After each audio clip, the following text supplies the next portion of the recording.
30-something years ago. And it mentioned that when his career started out in the States, his manager had a very innovative way of getting from one place to the other. He didn't go by the aeroplanes that were available back then, which is a little bit faster than walking. But what he did do was, because the jet airliner had arrived, Jimmy basically went in the new system of jet airlines in America, which the invention of the hub and the spoke of routes going out from a central location.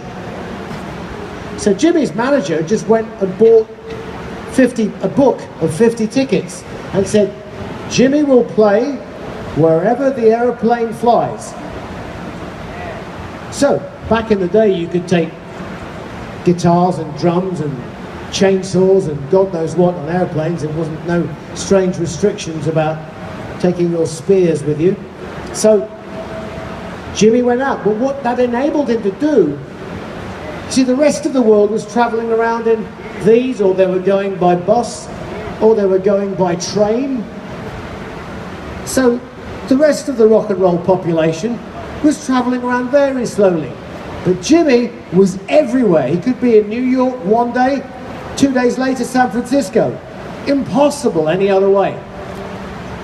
So I read that, and being a pilot, I thought that would be kind of fun to do. And I did it for a little while on one of my solo tours in a very, very small aeroplane. And it was kind of fun. But when I rejoined Iron Maiden, I realized that we had a problem. Because so many places wanted to see us in the world, but the accountants, oh, I love accountants, the land of no. No, that'll never work. No, you can't do that. That won't make any money. Right? Accountants. Well, the accountants said we couldn't afford to tour Australia because it would take 3 weeks to get the equipment to get there, and we had to pay the road crew for 3 weeks to sit on their ass, and there goes all the money. We'd lose money. And then they came up with the same excuse, you can't tour Korea because it takes ages to get from Australia to Korea. You can't tour India. Oh my God, you'll never get to India. And from India to Australia, oh, impossible. So because I was working as an airline pilot, don't ask how, but I was working as a full-time airline captain, I realized that the period of time that we would want to tour in the southern hemisphere was February, March. This is the time when every airline in the northern hemisphere has 30% of its airplanes sitting on the ground with nothing to do. Airplanes are very cheap to rent. So I said, well, what about if we take one of our airplanes and we fly it around the world for 8 weeks and we just join up all these places the accountant says it's too tough to tour. And the first thing that somebody said was, that'll never work. But spoke to my manager about it, and he went, you know what, that's a great idea. Wow, that could be really cool. We could have some, you know, unexpected results from that. And indeed we did. So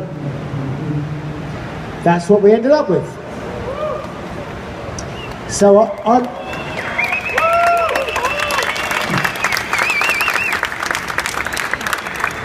I'm the guy in the middle, and spot the one guy that hasn't been up all night drinking. So the dark glasses, bless him. So that was in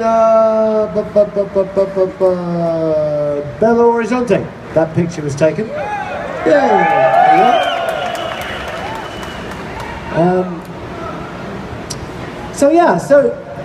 So the whole thing worked very well, but then we had a few unintended consequences. It worked so well that we did it 3 times. It worked brilliantly for the airline because they had an airplane sitting on its ass for 8 weeks, and now they had an airplane that was working. It got loads of publicity and PR for the airline, but my God, how much did it get for Iron Maiden?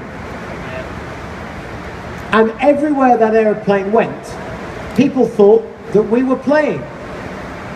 So when we finished the tour,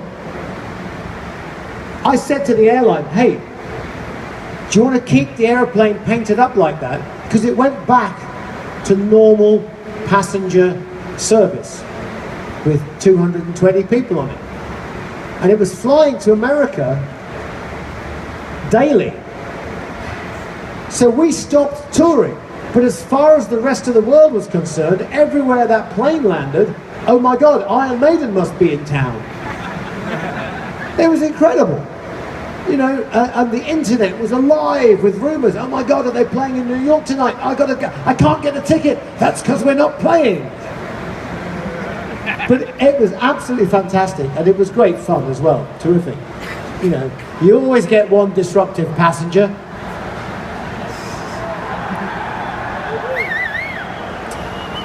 So it worked for us, and it worked very, very well. It's an idea of a creative chance that comes because you can do something, somebody needs something, and you can see a way of getting in the middle of something. That's an entrepreneurial type role. It's not an inventor type role. An entrepreneur is somebody that sees an opportunity. What was this George Bush said? He said, yeah, entrepreneur. It's a good job the French don't have a word for it. Anyway. Not sure if that translates. There is. That's what